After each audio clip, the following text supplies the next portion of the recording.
Okay గురుగారు. అయితే ఇప్పుడు నార్మల్‌గా మీరంటున్నారు ఇప్పుడు అదంతా సైన్స్ అది అప్పటికి సంబంధించింది. అది దీంట్లో వల్గారిటీని చూపించి దాన్ని ప్రొవోగేట్ చేసిందే గానీ, నిజానికి అట్లా జరగలేదని చెప్తున్నారు. Very good.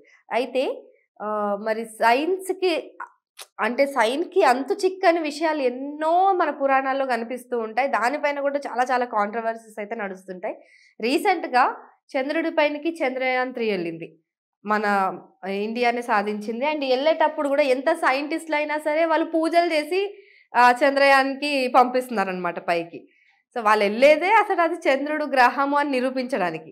కానీ మళ్ళీ వాళ్ళు పూజలు జేస్తున్నారు. మళ్ళీ రీసెంట్‌గా ఆదిత్య ఎల్-1 గూడా పంపించారు పైకి సూర్యుడి దగ్గరికి ఇప్పుడు ఈసారి. సో, అయితే సూర్యుడిని మామూలుగా పురాణాల్లో ఎలా చిత్రీకరించారు? 7 గుర్రాలేసుకొని రథంపై ఎళ్తుంటాడు సూర్యుడు. లేకపోతే ఎవరో శివుడు ఆజ్ఞాపిస్తే ఆగిపోతాడు. ఒక్కోసారి చీకటయిపోతాడు. విశ్వాన్నంతా నడిపించేది సూర్యుడే అనేసి అట్లా చూపించారు పురాణాల్లో. మరి ఇటు సైడేమో గ్రహాలు, నక్షత్రాలు అని చెప్తున్న సమయంలో, అటువైపు వాళ్ళని మనుషుల్లాగా, క్యారెక్టర్స్‌లాగా, హీరోల్లాగా చూపించడం. అంటే వాటికి రెండిటి మధ్య పొంతన కుదరట్లేదిప్పుడు. సో, ఇప్పుడు మేము ఏది నమ్మాలి? ఇది నమ్మాలా? ఇది నమ్మాలా? ఇంకొక విషయం చెప్తాను. హ్మ్. పొంతన కుదరకపోవడం అనేటువంటిది మనము పొంతన కుదరాలంటే మనకు సబ్జెక్ట్ తెలవాలి. ఇప్పుడు ఉన్నదంతా ఏంటంటే వేదాంతం ఏం చెప్తుందంటే ప్రతి మనిషి శరీరంలో సూక్ష్మ శరీరము, బాహ్య శరీరం అని 2 శరీరాలు ఉంటాయి. ఏదైనా సూక్ష్మంలో వేరే, బాహ్యం వేరే. ఓకే. సూర్యుడు బాహ్యంగా మనకు అలా కనబడతాడు. సూర్యుడి సూక్ష్మ శరీరం ఏదైతుందో మనం పూజ చేసేది. సూర్యగ్రహానికి మనం పూజ చేయలేం కదా, అక్కడికి వెళ్ళి పువ్వు వేయలేం కదా, మనం వేయగలుగుతామా? చంద్రుడికి పువ్వు వేయగలుగుతామా? బట్ సూర్యుడు is doing a lot to us. మనకి ఆయన సూర్యకిరణాలు అనేటువంటివి లేకపోతే అసలు విశ్వమే లేదు, ప్రపంచమే లేదు, మనమే లేము, అస్తిత్వమే లేదు అసలు.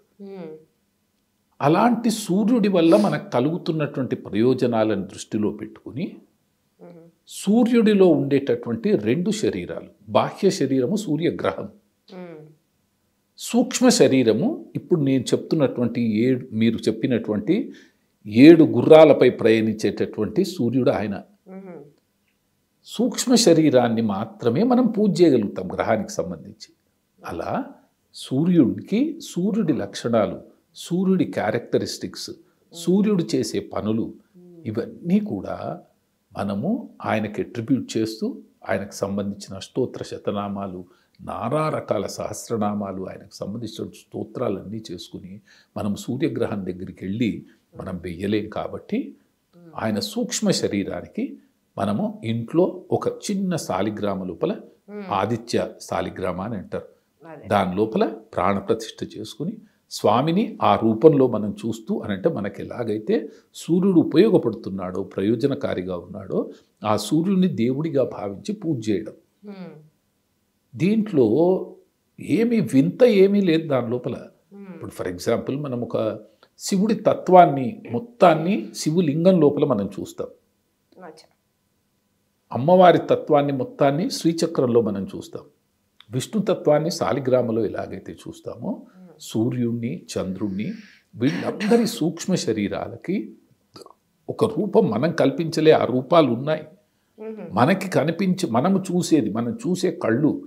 ఋషులు అనేటువంటి వాళ్ళకి దివ్య దృష్టి ఉండేది. దివ్య దృష్టి అంటే ఏంటంటే ఇప్పుడు ఫర్ ఎగ్జాంపుల్ మనం సూర్యుడిని ఇలా కళ్ళు తెరిచిపెట్టి చూస్తే మన కళ్ళు బయర్లు గమ్మిపోతాయి, ఏమీ కనిపించదు.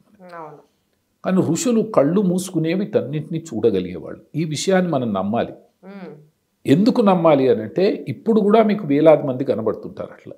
చాలామంది మనకంటే ఒక సబ్జెక్ట్, ఈ లైట్ని చూస్తే ఈ లైట్ని ఒక లైట్ లాగా మాత్రమే నేను చూడగలుగుతాను. ఒక సైంటిస్ట్ దాన్ని వేరే పర్సెప్షన్లో చూడగలుగుతాడు, ఒక పురుగు దాన్ని వేరే పర్సెప్షన్లో చూడగలుగుతుంది. అంటే సబ్జెక్ట్ ఒకటే, the way that we perceive it, దాన్ని మనం ఏ దృక్కోణంలో చూస్తాము, ఏ విధంగా చూస్తామనే దాని మీద డిపెండ్ అయి ఉంటుంది. సూర్యుడిని ఒక గ్రహంలాగా మన మీదికి సూర్యకిరణాలు పంపించేటటువంటి ఒక గ్రహంలా మామూలు మనిషి థింక్ చేయగలుగుతాడు. అందులో సూక్ష్మ శరీరాన్ని, అందులో ఉన్నటువంటి 7 గుర్రాలని, అందులో ఉనూరుడు అనేటువంటి ఆయన సారథిని, ఆయన సారథి ఉనూరుడు అని మీకు తెలుసో లేదో అది, కానీ ఉనూరుడు అని ఆయన సారథి. సూర్యుడి యొక్క రూపము, సూర్యుడి భార్యలు, వీటన్నింటినీ కూడా ఋషులు వాళ్ళ దివ్య దృష్టితో చూడగలిగారు వాళ్ళు. ఆ చూసినటువంటిది మనతో చెప్పారు. చెప్పినందుకు మన వాళ్ళు ఏం చేశారంటే ఆ సూర్యుడిని ఎలా పూజ చేయాలో అర్థం కాలేదు పాపం మన వాళ్ళకి. ఎంతో ఉపయోగపడే సూర్యుడికి we should be thankful to him. మనకు ఆయన చాలా ఉపయోగపడుతున్నాడు, ఆయనకు మన కృతజ్ఞతలు ఎలా తెలియజేసుకోవాలంటే మన పాత వాళ్ళు వీటన్నిటికీ సంబంధించి మార్గాలు కనిపెట్టి సూర్యుడి యొక్క సూక్ష్మ శరీరాన్ని మనకందరికీ వాళ్ళ దివ్య దృష్టితో చూసి మనకు చెప్పడం జరిగింది. అవి పురాణ ఇతిహాసాల్లో కథల్లాగా స్టోరీలాగా రావడం జరిగింది అన్నట్టు. అయితే ఇది ఒక రకంగా ఇలా ఇది నాకు తెలిసింది చెప్తున్నాను నేను. నాకు తెలిసింది చాలా కొంచెం. మీరు ఈ విషయం గురించి తెలుసుకోవాలనుకోండి, నేను ఎప్పుడైనా ఇదేనంటానమ్మా. ఏంటంటే నాకు అన్ని విషయాలు తెలుసు అనుకుంటే నా అజ్ఞానం అది, దాన్ని మించి ఇంకేం లేదు. ఏ సబ్జెక్ట్లో దానికి ఎక్స్పర్ట్ ఉంటాడు. ఇప్పుడు ఫర్ మనకు న్యూట్రిషన్ సరిగ్గా లేకుంటే న్యూట్రిషన్ దగ్గరికి వెళ్తాము, మనకు కిడ్నీస్ సరిగ్గా లేకుంటే నెఫ్రాలజిస్ట్ దగ్గరికి వెళ్తాము. అలాగే దీనికి సంబంధించిన సబ్జెక్ట్ గురించి మీరు తెలుసుకోవాలంటే మన దగ్గర 6 రకాల మతాలు ఉండేవి కాలంలో.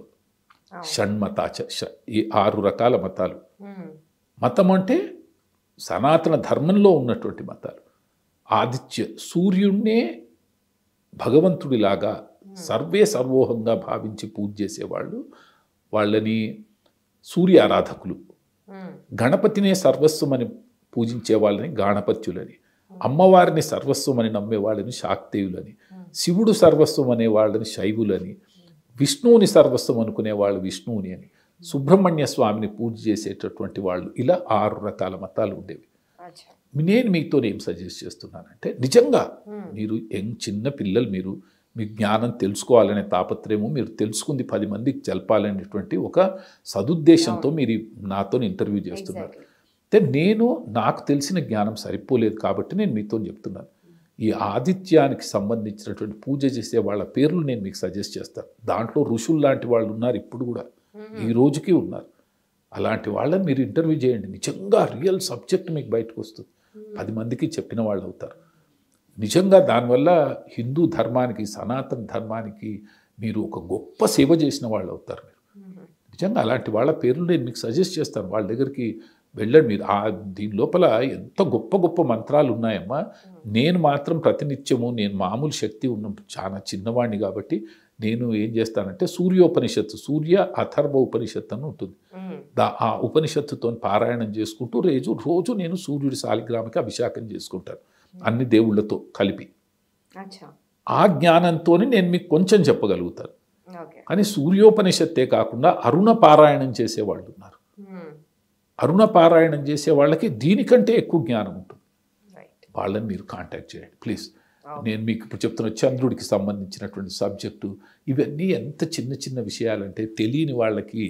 ఇప్పుడు చెస్ ఆడడం రాదనుకోండి, మనకి ఆ కాయిన్స్ దగ్గరికి పోతే ఏ కాయిన్ ఎట్లా మూవ్ చేయాలనో తెలియకుండా ఎట్లా అయితే మనము చూస్తే నేర్చుకుంటే నథింగ్, అది నేర్చుకోకపోతే అది ఒక సముద్రంలాగా కనబడుతుంది. అలాగే నేను అనేది ఏంటంటే మనకి తెలియదు కాబట్టి తెలుసుకునే ప్రయత్నం చేస్తాం. మీరైనా నేనైనా ఖచ్చితంగా తెలుసుకునే ప్రయత్నం చేస్తే సనాతన ధర్మం యొక్క డెప్త్, దాని లోపల ఉన్నటువంటి గాంభీర్యం, దాని లోపల ఉన్నటువంటి నాలెడ్జ్ మనకు బయటపడుతుంది. ఎన్ని తరతరాలు మారినా, యుగాలు మారినా ఈ జ్ఞానం అనంతం. ఇది నాకున్న చిన్న జ్ఞానంతో చెప్తున్నాను, నాకున్న చిన్న అనుభవంతో. అయ్యప్ప అనే ఒక దేవుణ్ణి పట్టుకుని నేను నా జీవితాన్ని గడుపుతుంటే నా జీవితం యొక్క పరమార్థం నాకు తెలిసిపోయింది. అంతే, ఏంటి నిజమనేటువంటిది నాకు తెలిసింది. ఇది నేను మీకు చెప్పినా అర్థం కాదు. కారణం ఏంటంటే కొన్ని విషయాలు అనుభవిస్తేనే తెలుస్తాయి. ఇప్పుడు నా కొడుకు వచ్చి నన్ను కౌగిలించుకుంటే నాకు ఎక్కడ లేని ఆనందం కలుగుతుంది. అదే వేరే పిల్లాడిని కౌగిలించుకుంటే అంత ఆనందం కలగదు. వాడంటే కోపం కాదు నాకు, వీడంటే అది ఏంటి అది తెలీదు, అలాంటి భావన వస్తుంది. అంటే నా కొడుకు అంటే నా కొడుకు అని కాదు, నేను చెప్తున్నాను భావనలు. అంటే నా భావన ఏంటంటే చెప్పదలుచుకుంది, జ్ఞానం అనేటువంటిది మన దగ్గరికి వచ్చేస్తే విపరీతమైన ఆనందం ఉంటుంది. ఆ ఆనందము అనుభవిస్తేనే తెలుస్తుంది, చెప్తే తెలియదు. ప్రపంచంలో జ్ఞానం సంపాదించవచ్చు, భక్తి సంపాదించడం చాలా కష్టం. నాలెడ్జ్ కానీ, మంత్రాలు కానీ, వేదాలు కానీ అన్నీ నేర్చుకోవచ్చు, భక్తి మాత్రం అనుభవిస్తేనే తెలుస్తుంది. ఈ భక్తి నేను మహాభక్తుడిని నేను చెప్పట్లేదు, నాకు అందిన కొంచెమంత భక్తిలో నా జీవితం యొక్క పరమార్థాన్ని నేను తెలుసుకోగలిగాను. అందరూ తెలుసుకోవాలనేదే నా తాపత్రయం. తెలుసుకోవాలంటే మంచి గురువులు కావాలి. ఆదిత్యం గురించి తెలుసుకోవాలంటే ఆయన దగ్గరికి వెళ్ళండి. బ్రహ్మాండంగా చెప్పేవాళ్ళు ఉన్నారు, మహాజ్ఞానులు ఉన్నారు. నేను మీకు నా అదృష్టం ఏంటంటే నాకు ఇలాంటి వాళ్ళు చాలామంది పరిచయం ఉన్నారు. వాళ్ళందరి పేర్లు నేను మీకు సజెస్ట్ చేస్తాను మీరు ఇంటర్వ్యూస్ కండక్ట్. డెఫినెట్లీ గురుగారు. అండ్ నిజంగానే మీరు అన్నట్టు హిందుత్వంలో అంటేనే చాలా మిస్టీరియస్గా ఉంటుంది. ఎంత తెలుసుకున్నా ఇంకా ఇంకా కొంత తెలుసుకోవడానికి మిగిలే ఉంటుంది. అమ్మ నేను మధ్యలోకి వస్తున్నానని ఏమనుకోకమ్మా. ఏంటంటే మిస్టీరియస్ అనే పదం కాదు అది, మిస్టీరియస్ కాదు, అది ఒక అమృతం లాగా అమ్మ. అది ఇట్ ఈస్ నాట్ మిస్టీరియస్. అది నోటికి తాకే వరకే దాని ఆనందం తెలియదు మనకు.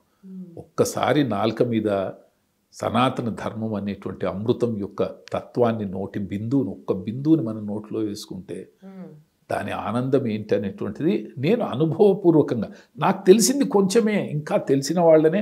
అందుకనే మన ఋషులకి మునులకి ఏం పేర్లు ఉంటాయమ్మా, సచ్చిదానంద. ఏది చూడండి, ఇప్పుడు ఉన్నటువంటి మఠాధిపతులకి అందరికీ ఆనంద అని పేరు ఉంటుంది. ఆనంద అంటే ఏంటి, హ్యాపీగా ఉండడం, సంతోషంగా ఉండడం.